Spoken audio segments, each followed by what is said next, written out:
Sejam bem-vindos à nossa primeira aula do nosso curso Core Power Introdutório. Hoje eu vou discutir com vocês alguns elementos fundamentais que compõem a comunicação aumentativa e alternativa. Mas antes da gente iniciar nesse conteúdo teórico, eu queria que vocês tirassem um minutinho para pensar a importância desse momento, né? Você está aqui aprendendo sobre comunicação alternativa. Vocês têm uma ideia de quantas pessoas no mundo não conseguem usar a fala para se comunicar? Pensem aí, quantas pessoas vocês conhecem que não conseguem se comunicar de uma forma eficiente e clara por meio da fala? São milhares de pessoas, pessoal. Milhares, centenas de milhares de pessoas que não conseguem usar a fala para se comunicar. E eu não estou falando apenas de um diagnóstico, não são só pessoas com autismo ou com paralisia cerebral. Tem uma vasta gama de pessoas que não conseguem se comunicar por meio da fala. Estima-se que de 33% a 50% dos indivíduos com autismo não desenvolverão a fala funcional. E aproximadamente de 25% a 30% das crianças com TEA permanecem minimamente verbais mesmo após anos de intervenção. Então não é o fato da criança não ter sido estimulada. É alguma característica dentro do transtorno do autismo que impede que essa fala seja extremamente funcional através da linguagem oral.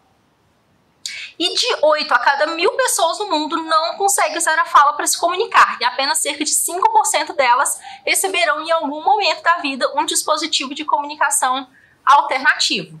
E é por isso que eu fico muito feliz de você estar aqui comigo. Isso prova que a gente vai conseguir mudar esses números. A gente vai conseguir mudar a realidade dessas pessoas que não conseguem se comunicar através da fala. Eu estou contando muito com você para isso, tá bom? Outro dado, a falha de desenvolver linguagem oral até os 5 anos de idade aumenta a probabilidade por um prognóstico ruim a longo prazo para o funcionamento social e adaptativo. Ou seja, a comunicação é a base do nosso desenvolvimento. É assim que nós nos comunicamos com as outras pessoas, é assim que nós interagimos, que nós nos desenvolvemos socialmente. Então, para que esse indivíduo tenha um desenvolvimento pleno, a comunicação ela tem que existir.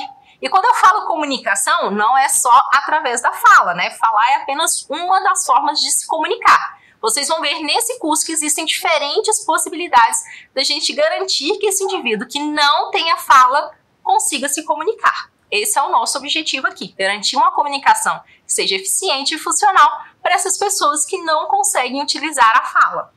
2 termos importantíssimos que eu quero que vocês anotem ele aí, porque nós vamos retomar esses temas o tempo todo, esses 2 termos, né, o tempo todo ao longo do nosso curso, que é efetiva e eficiente. Porque para que uma comunicação seja bem sucedida, ela tem que ser efetiva, então uma mensagem é entendida e uma resposta apropriada e significativa é fornecida, e eficiente quando a ideia é expressada o mais rápido possível, com o mínimo de esforço. Então, quando eu for pensar em criar um sistema de comunicação alternativa, seja em baixa tecnologia, usando os flipbooks, pranchas de comunicação, ou os aplicativos em alta tecnologia, esses 2 termos eles têm que estar muito bem organizados para que você consiga criar um sistema de comunicação que vai proporcionar essa comunicação bem sucedida pelo usuário. Outro ponto importante, todos nós precisamos nos comunicar, certo? Todo mundo aqui precisa se comunicar, seja para atender as necessidades básicas, fazer um comentário, interagir socialmente, demonstrar satisfação, demonstrar os nossos sentimentos. Tudo isso a gente faz por meio da comunicação. Então a comunicação é mais do que uma necessidade humana básica, ela é um direito humano básico. Quando eu falo é um direito, é porque ela está lá na nossa Constituição, todos nós temos o direito a uma comunicação e ela está dentro da lei brasileira dos direitos da pessoa com deficiência. Então, a Lei 13.146, ela trata justamente disso. O direito da pessoa de se comunicar e ter acesso a diversas formas e modalidades comunicativas. Então, é importante vocês anotarem isso. Então, pega essa lei, é a Lei Brasileira número 13.146, que é a Lei Brasileira de Inclusão da Pessoa com Deficiência e o Estatuto da Pessoa com Deficiência. Por que é importante que vocês pesquisem e se aprofundem nisso? Uma das barreiras que a gente tem, às vezes, na implementação da comunicação alternativa é quando o parceiro fala assim, mas aqui na escola não pode trazer iPad. Aqui na escola nós não somos terapeutas, nós não somos fonoaudiólogos para aprender a utilizar a comunicação alternativa. Aqui na escola não pode trazer um iPad. E aí eles estão diretamente infringindo essa lei que eu acabei de citar para vocês, porque eles acabaram de oferecer uma barreira ao uso de um sistema de comunicação alternativa, que é uma tecnologia assistiva e que elas são feitas justamente para garantir essa acessibilidade e inclusão das pessoas com deficiência. Então guardem essa lei, eu sugiro inclusive que vocês comecem a colocar dentro dos relatórios, dentro dos materiais que vocês vão fornecer de orientação, para ficar bem claro que a disponibilidade e o uso da comunicação alternativa não é um favor. E não é algo que seja opcional, aqui pode utilizar, aqui não pode. É um direito que esse indivíduo tem. Se um cadeirante ele pode ir para a escola usando a sua cadeira de rodas, uma pessoa com deficiência auditiva ele pode ir para a escola usando o seu sistema de aparelho auditivo, a nossa pessoa que usa comunicação alternativa, ele tem total direito de ir para a escola carregando o seu sistema de comunicação alternativa, já que essa é a forma dele conseguir se comunicar.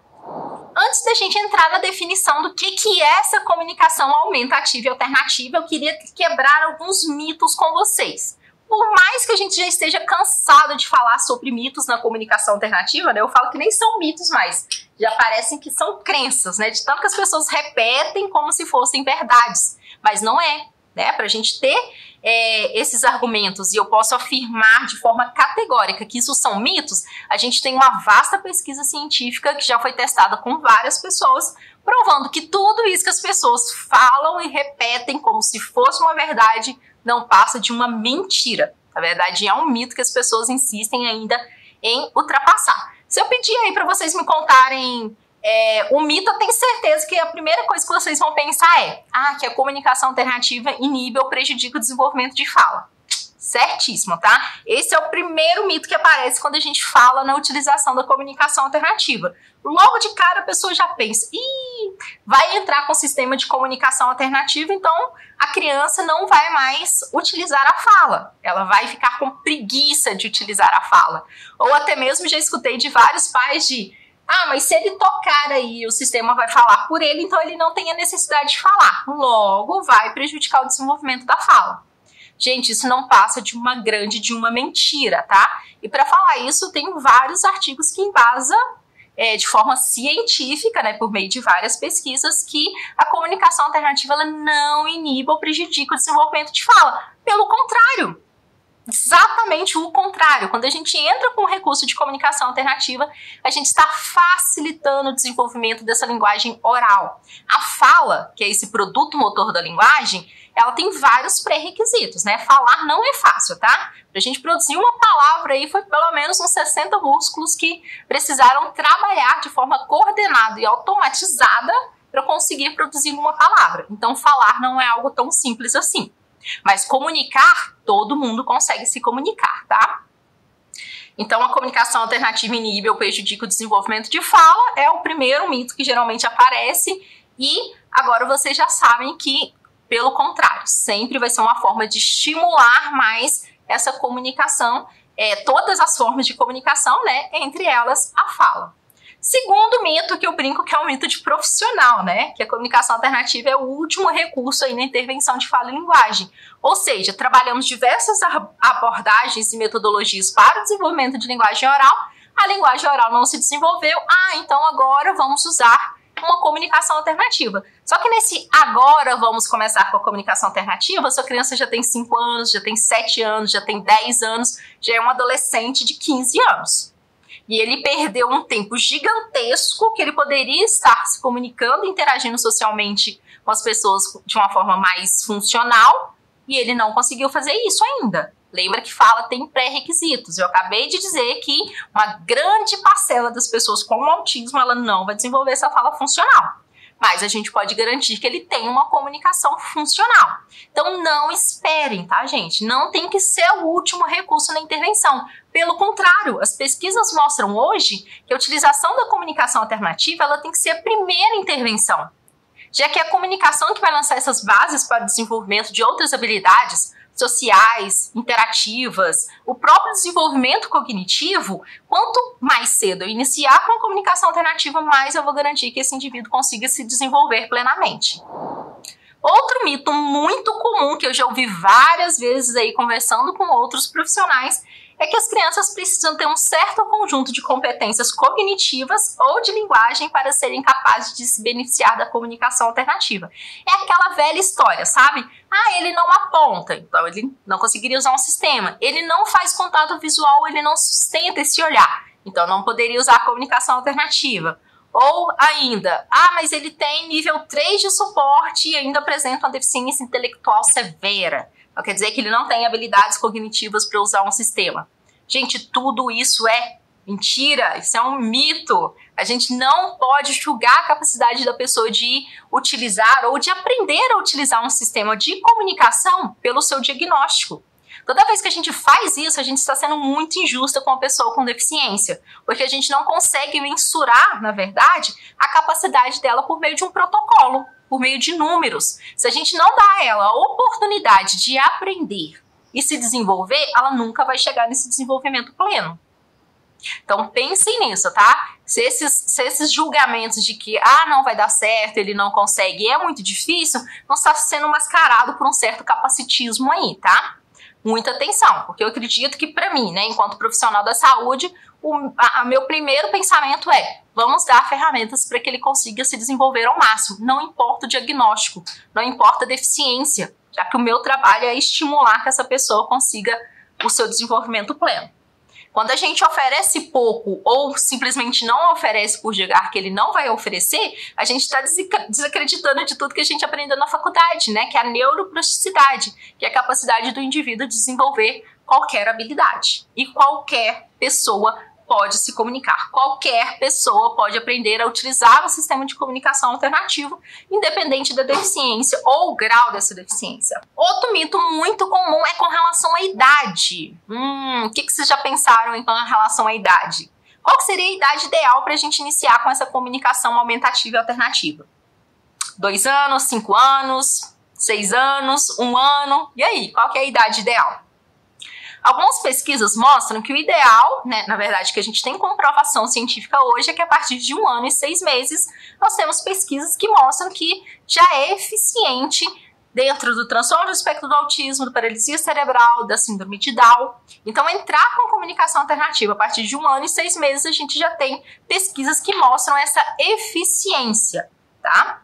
Outro mito muito comum é que é necessário que as crianças usem recursos de baixa tecnologia, ou seja, começar com os materiais impressos, né, as pranchas impressas, antes de ter acesso a um recurso de alta tecnologia, que seria a utilização de um tablet ou iPad com algum aplicativo de comunicação alternativo. Gente, para só para pensar. Nessa geração que está vindo aí, as criançadas 5 anos, 6 anos, dificilmente eles têm preferência por papel hoje, né? As crianças já nascem com a versão touch instalada. Eu brinco que os meninos, por mais que não consigam apontar, né, ele não faz esse apontamento de longe para indicar algo, para fazer escolhas, mas quando você oferece uma tela, quando ele está diante de uma tela, o dedinho vai lindo, né? O dedinho desliza lindo e além de deslizar, ele vai lá e consegue achar um ícone deste tamanho aqui, que é o ícone do YouTube, e ainda seleciona e escolhe os desenhos que ele quer assistir. Isso já dá um indício pra gente com relação ao recurso. Ele pode não apontar ou fazer escolhas em papel ou apontar para longe indicando com o dedo, mas quando ele tem tela, ele consegue tocar. Opa! Se ele consegue tocar na tela, talvez um recurso de alta tecnologia, né, que seria a utilização de um tablet ou iPad com algum aplicativo de comunicação alternativa, já seria mais eficiente, né? Porque ele vai vir com o dedinho aqui e tocar em cima de um símbolo. Esse símbolo vai ter uma representação visual, tem um som, porque toda vez que a gente usa um aplicativo, esse aplicativo fornece pra gente um feedback auditivo, que é esse som que é produzido, e ele vai conseguir acessar isso muito mais facilmente. Na maioria das vezes a criança tem sim essa preferência pela utilização de telas. Não tenham medo de tecnologia, tá, gente? Tecnologia é para melhorar a nossa vida. Para as pessoas com deficiência, elas literalmente salvam vidas. Quando se fala em comunicação alternativa, por mais que a gente consiga criar sistemas em baixa tecnologia que sejam eficientes e funcionais, a tecnologia ainda vai ter suas vantagens, né? Principalmente com relação à quantidade de símbolos que a gente vai colocar lá dentro, manter uma organização e o peso e o tamanho vai ficar o mesmo, né? Então tem sim as suas vantagens na utilização de alta tecnologia, mas não quer dizer que seja apenas na alta tecnologia. A gente consegue, como eu já disse, criar diferentes recursos aí, sem ter que investir necessariamente em um iPad para conseguir isso. E o sexto mito aqui na comunicação alternativa é com relação à hierarquia simbólica. O que é isso, essa hierarquia simbólica? Seria começar com objetos reais, né? Por exemplo, a caneta aqui para pedir para desenhar, passando por fotos desse objeto, até chegar numa representação gráfica que seria um pictograma, uma imagem que representasse essa caneta. Isso é um mito, tá, pessoal? E eu vejo que na comunicação alternativa esse mito causa muitas limitações na hora de criar um sistema robusto de comunicação e que seja eficiente. Porque se eu vou utilizar fotos para criar o meu sistema, pensa aí com vocês. O que eu consigo gerar foto? Eu consigo gerar fotos de coisas que são reais, não é mesmo? Eu consigo fazer uma foto minha aqui agora para representar eu enquanto pessoa. Eu posso fazer foto do meu copo aqui para poder pedir água, para representar água. Eu posso fazer foto do meu computador, eu posso fazer foto de lugares, de comida, coisas que são concretas. Eu não consigo fazer foto de coisas que são abstratas. Só que 80% da nossa comunicação é composta por essas palavras abstratas. Abrir, vamos, eu, você, mais, gosto, sim, não. São palavras abstratas. Como que eu vou transformar isso em fotos? Não tem como, né? Se eu for criar um sistema que seja composto 100% de fotos, eu vou acabar limitando, primeiro, as funções comunicativas, já que eu vou conseguir comunicar basicamente pedidos e escolhas. Em termos de funções comunicativas, né, as palavras funcionais que realmente fazem parte da base da nossa comunicação, eu não vou conseguir representar por fotos. A necessidade de fazer essa hierarquia simbólica é um mito que hoje na comunicação alternativa já caiu por terra, já faz anos, tá? Então, foto ela não vai tornar o seu sistema de comunicação alternativa mais fácil. Pelo contrário, pensa em quantas pessoas que apresentam essa rigidez, essa inflexibilidade cognitiva ou dificuldades de fazer generalização, quando você coloca uma foto dentro do sistema de comunicação alternativa dela, a foto ela fica presa àquele momento, aquele recorte, né, que você fez com a fotografia. Por exemplo, se eu tiro foto do banheiro aqui da minha casa, ok, essa foto vai representar banheiro? Vai, mas ela vai representar apenas o banheiro da minha casa. Porém, essa foto que eu tirei do banheiro, em outros ambientes, ela não vai ser a mesma coisa, né? A foto do banheiro da minha casa representa apenas o banheiro da minha casa. Se eu chego no shopping, na clínica ou em outro consultório, essa foto já não vai representar aquilo que eu quero, que é o banheiro. Por quê? Porque ali visualmente está representado o banheiro da minha casa. Então, para alguns indivíduos que têm essa dificuldade em fazer essa generalização, pode ser uma barreira muito grande aí a utilização dessa foto. Agora, se eu pego um pictograma, na verdade um símbolo gráfico que representa essa palavra banheiro, ó, aqui eu tenho um exemplo disso, um pictograma que representa banheiro. Quando eu começo a modelar, mostrar para o meu usuário que essa imagem aqui corresponde a banheiro, independente de qual banheiro seja, eu consigo usar esta palavra de forma generalizada. Então, só para vocês entenderem, a foto ela não vai deixar o sistema mais simples. Pelo contrário, isso pode aumentar ainda mais a complexidade das imagens que a gente vai ter disponível aí. Além de que as palavras essenciais elas não são produtoras de imagens, já que são palavras de conceitos abstratos. O mais, o parar, o vamos, o sair, o gosto, o de, o oi, né? Como que a gente vai representar isso em foto?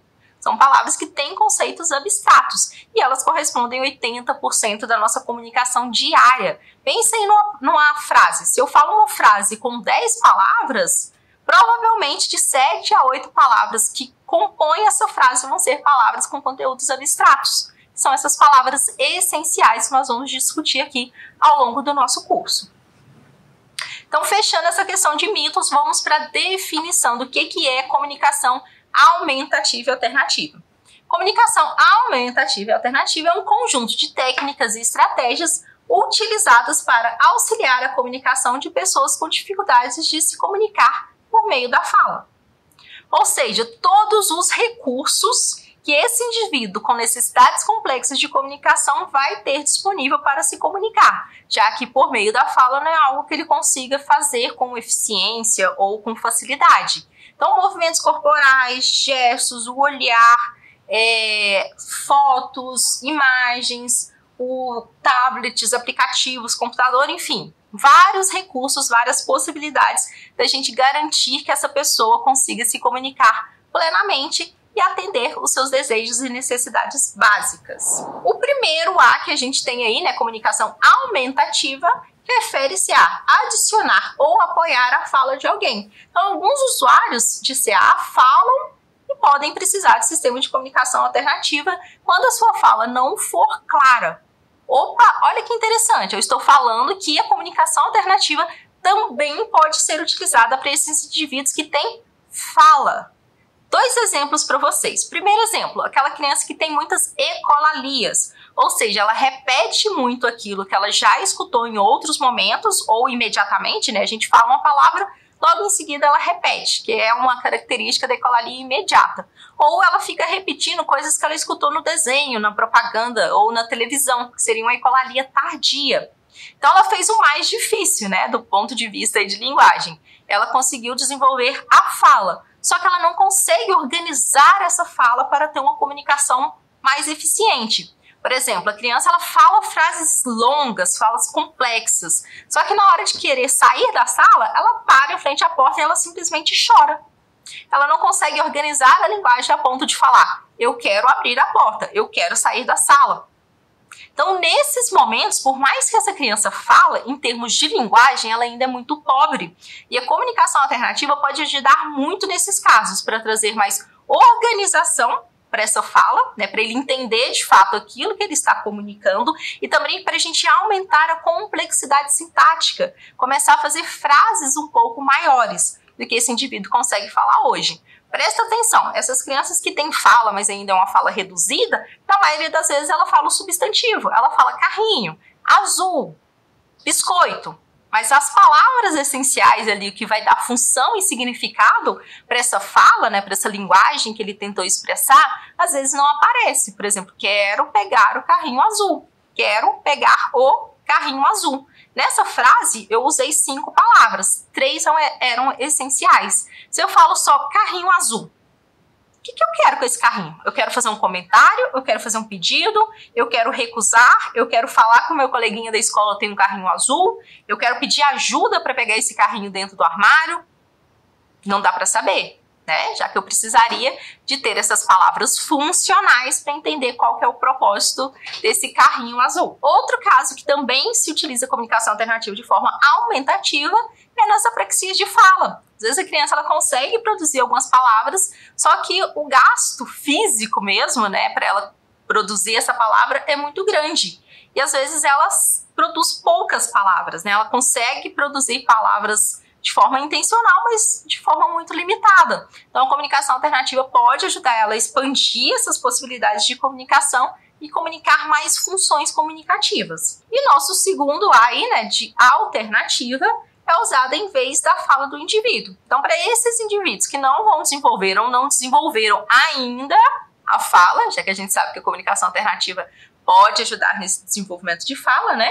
Então, para esses indivíduos que ainda não desenvolveram a fala, a comunicação alternativa vai ajudar a apoiar os indivíduos que não usam a fala vocal ou têm habilidades vocais muito limitadas. Para aqueles indivíduos que falam apenas sons ou pequenas palavrinhas ainda ou aproximações de palavras. A fala desse indivíduo não é clara. A maioria das pessoas em volta dela vai ter dificuldade de compreender. Às vezes quem está ali no dia a dia, né, principalmente a mãe, o familiar, os terapeutas, consegue compreender bem os gestos que esse indivíduo utiliza, mas é a nossa interpretação, né? Não quer dizer que aquele indivíduo queria, de fato, comunicar plenamente aquilo, já que partiu da nossa interpretação, de ver uma criança olhando para o armário e deduzir que ela quer abrir o armário. Mas, quando eu ofereço um sistema de comunicação alternativa dela e ela consegue, de forma autônoma, ir lá e produzir isso, eu quero abrir o armário, essa é uma comunicação dela, é exatamente aquilo que ela deseja comunicar. Ela não vai ficar presa mais à nossa interpretação, porque às vezes a gente erra, né? A gente erra rudemente, às vezes a gente acerta, mas a gente não consegue adivinhar o que passa na cabeça das pessoas, né? Por isso que a gente está aqui para tentar garantir que essa pessoa consiga se comunicar de uma forma autônoma aquilo que ela realmente deseja dizer. Outros dois conceitos para vocês anotarem aí, que é comunicação aumentativa e alternativa sem apoio, que é quando a gente vai utilizar o próprio corpo, né? Se o seu indivíduo aí de casa, seu paciente, seu aluno, seu filho, ainda não utiliza a fala para se comunicar, ele já está usando comunicação alternativa, só que sem apoio, sem auxílio, já que ele utiliza o próprio corpo para conseguir comunicar aquilo que ele deseja. Isso pode ser movimentos corporais, agitar os braços, agitar as pernas, enrijecer o corpo. Pode ser expressão facial, né? A expressão facial nossa comunica muita coisa. O olhar, quantas pessoas que a gente conhece que não fala nenhuma palavra, mas o olhar comunica 1 milhão de coisas ali, né? O que mais? A pessoa pode usar os sons também, né? Ela não tem palavras articuladas, mas ela produz sons. Ela faz sons com a intenção de negar. Sabe aquela criança que faz "ii"? Toda vez que ela produz esse "i" é uma negação? Então, ela está usando um som, que é uma comunicação alternativa, sem apoio, sem auxílio. E com apoio, com auxílio, nós vamos nos referir aos recursos externos ao corpo desse indivíduo. Aí que vai entrar as pranchas, os chaveiros de comunicação, os botões, os vocalizadores, o iPad, enfim. Tudo que a gente vai trazer aí de fora para agregar e expandir a comunicação dessa pessoa. Alguns princípios básicos aí da comunicação alternativa. Gente, isso é muito importante, tá? Primeira coisa, a comunicação ela tem que ser individualizada. Quando eu falo vou criar um sistema de comunicação alternativo para o indivíduo, eu vou criar um sistema específico para ele. Aqui não tem receita de bolo, tá? Se você estava aqui na aula até agora esperando que eu ia dar uma fórmula mágica, uma prancha, algo pronto que você iria utilizar com todos os pacientes, sinto decepcionar vocês, tá? Comunicação alternativa exige muito raciocínio clínico, vai exigir muito esse olhar individualizado para as necessidades e características de cada pessoa. A gente fala que a nossa fala, a nossa voz é algo único. É igual a nossa digital, né? A minha voz eu tenho certeza que é diferente da sua, que é diferente do meu marido, que é diferente da voz da minha mãe. Cada um tem a sua própria voz, com suas características, com seu timbre, com seu tom, com sua velocidade de fala. Quando eu penso em um sistema de comunicação alternativa, eu sempre penso que ele tem que ser algo único também, para atender aquelas características de quem vai utilizar. Então, ao criar um sistema de comunicação aumentativo e alternativo, você tem que estar atento às questões motoras, sensoriais, físicas, cognitivas e de linguagem daquela pessoa que vai utilizar. Então, um princípio básico aí da comunicação alternativa é a individualização. E o segundo princípio básico aí da comunicação alternativa é a acessibilidade. Então, a comunicação alternativa deve ser acessível a todos, lembra que também é um direito de todos, né?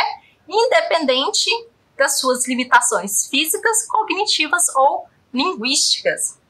E também deve incentivar, terceiro princípio básico, né? Incentivar a participação ativa. A pessoa com dificuldade de comunicação deve ser incentivada a se expressar e a participar ativamente de todas as situações, né? É trazer realmente uma comunicação funcional para que esse indivíduo consiga participar e interagir com diferentes pessoas e falar sobre diferentes assuntos. O que compõe essa comunicação aumentativa e alternativa? Existem 4 componentes que são fundamentais dentro da comunicação alternativa. Pensem nesses componentes como se fosse uma engrenagem. Se a gente tira parte dessa engrenagem, o sistema ele já não vai funcionar tão bem, porque a gente vai precisar de todas as peças ali muito bem alinhadas, trabalhando juntos para que o sistema funcione. Com comunicação alternativa é a mesma forma. Então, esses componentes aí vai ser símbolos.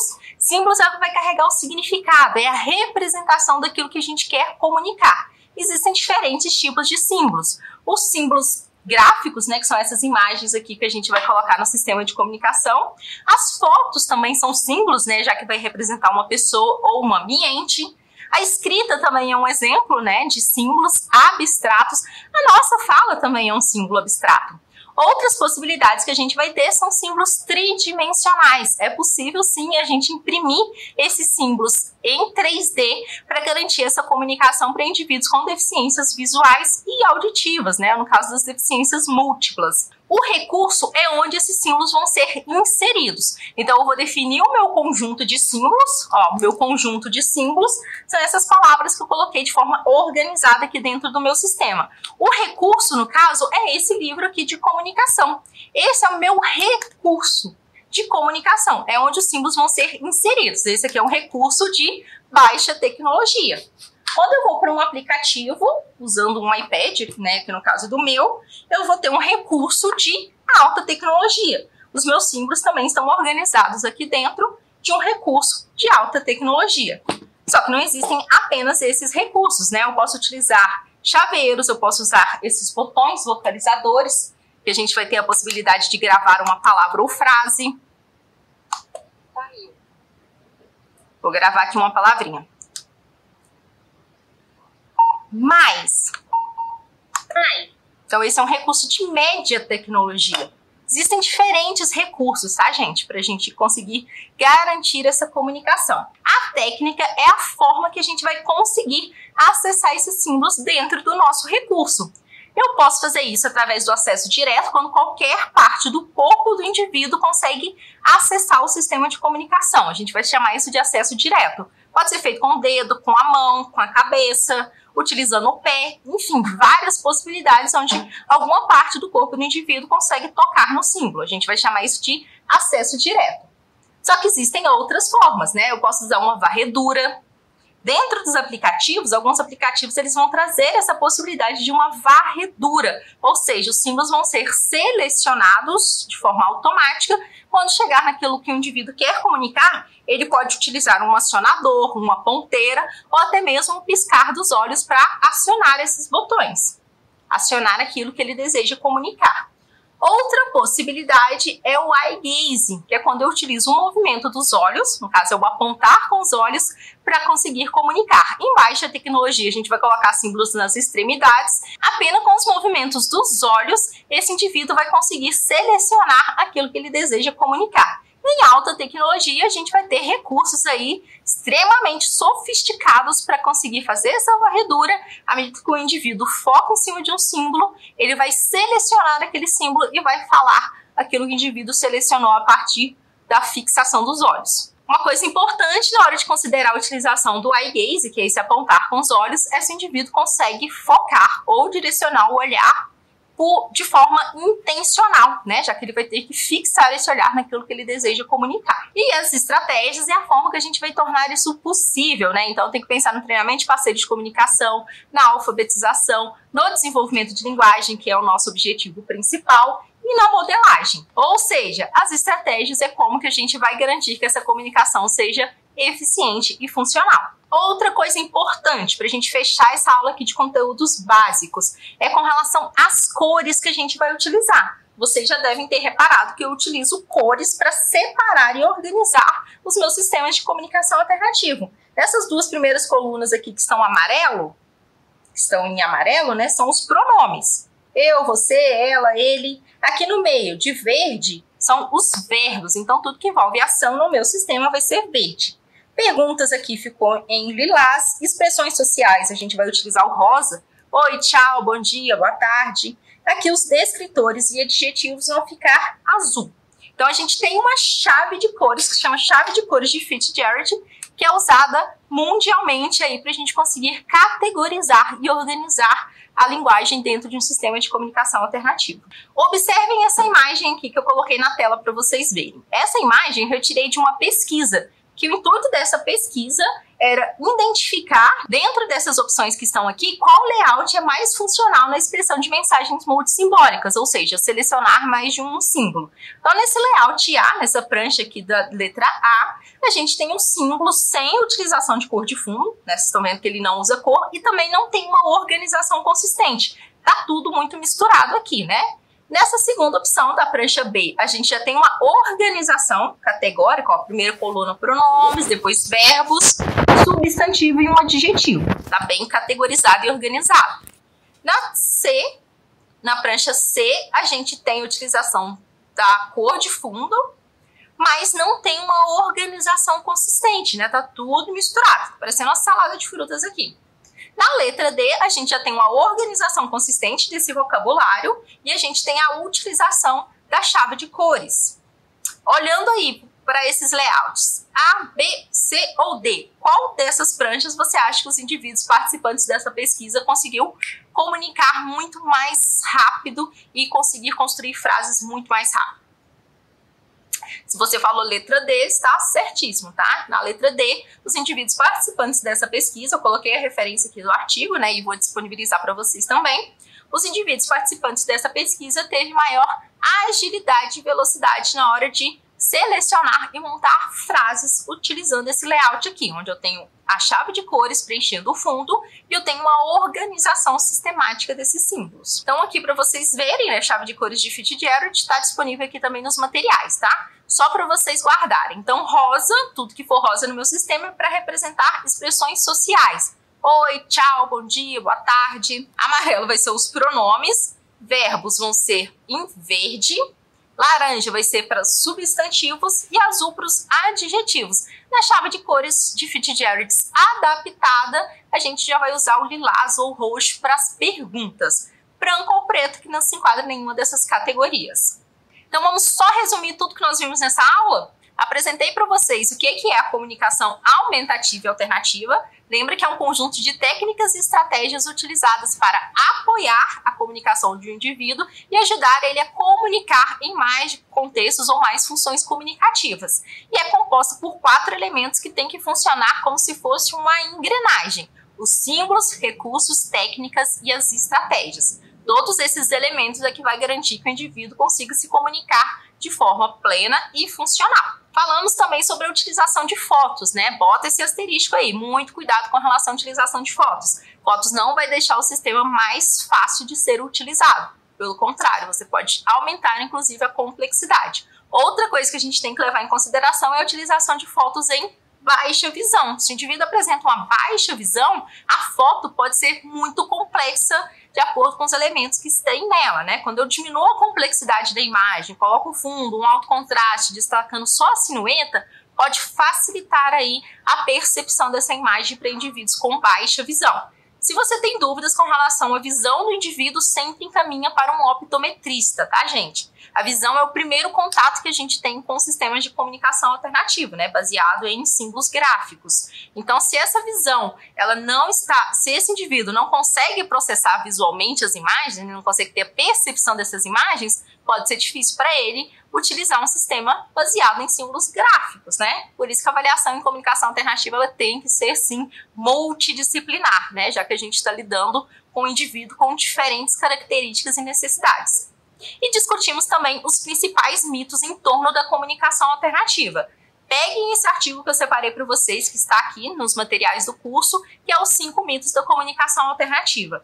Guardem ele, tá, gente? Porque o primeiro contato que a gente tem ao falar sobre comunicação alternativa, seja com a família, ou para treinar a equipe multi, ou até mesmo com a escola, nesse primeiro contato, a primeira coisa que a gente tem que fazer é justamente quebrar esses mitos. Enquanto esses mitos estiverem pairando ali na cabeça dos parceiros de comunicação, vai ser muito difícil eles, primeiro, entender o propósito da comunicação alternativa e aceitar e utilizar da forma que ela deve ser utilizada. E para finalizar, comunicação alternativa é um direito básico de qualquer ser humano e a gente tem que brigar por esse direito para que mais pessoas consigam se comunicar.